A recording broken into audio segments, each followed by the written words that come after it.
luto na ang malupit na mainit na sabaw. Hindi lang ito super yummy, kundi napakadaling lutuin at very healthy.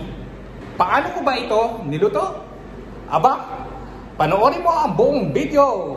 Gusto ko talagang humigop ng mainit na sabaw para lumakas ang ating katawan. Linis na at nakahiwa na ang ating manok. Ito yung mga ibang ingredients na ating gagamitin para sa pagluluto ng ating ulam. Pakuluan natin ang ating manok. Alisin natin itong mga anek-anek ha. Every time na nagpapakulo tayo ng karne, dapat inaalis natin ito para maging safe ang ating kinakain. Ako kasi, sa tuwing ako'y nagluluto ng ganito, inaalis ko na yung taba. Kapag may lumitaw pa, aalisin ko na lang. Kapag kumulo na ito, atin itong timplahan. Matanggal ko na yung hindi inaasahan. Lagyan natin to ng asin. Wala akong pamintang buo, nakalimutan kong bumili. Kaya pamintang durog na lang.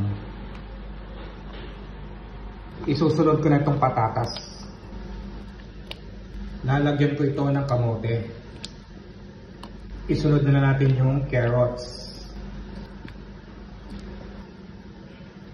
At itong takpan para kagad kumulo siya. Kapag half cook na yung patatas, carrots at kamote, ilagay natin itong sibuyas. Damihan ninyo. Ito yung nagpapayami sa ating sabaw. Takpan natin, nakakatulong nito sa ating pagluluto. Tinikman ko na ito ay sa kanyang timpla. Panalo. Guys, kayo, kung pwede po ninyong lagyan ito ng patis, kayo po ang bahala. Kasi po ako ay talagang hindi ako naglalagay ng patis. Hindi naman po kasi ako mahilig sa maalat. Nilagyan ko lang lang ito ng asin. At hindi rin po ako naglalagay ng bechin.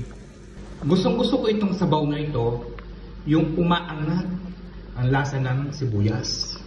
Ilagay na natin yung repolyo. Ito na yung pinaka-last part natin ha, sa ating pagluluto. Lutuin natin ito within 2 to 3 minutes. Depende po yan sa gulay. Yummy naman! Luto na ang ating ulam. At ready na po itong iserve. Oh, di ba? Ang daling lutuin itong aking mainit na sabaw. Ito po ang linuto ko for today. Nagluto ako ng mainit na nilagang manok. It's so yummy, o di ba? At ang konting rice. Wala po akong banana ngayon ha. Ito po ang aking panalian ko for today. Aba, ano pa yung ginagawa? Sabayan po ninyo akong kumain. Sana po ay nasiyahan kayo sa aking vlog. Thank you for watching. Like and share. Follow me more. And see you. Ingat po kayo parati. At enjoy lang.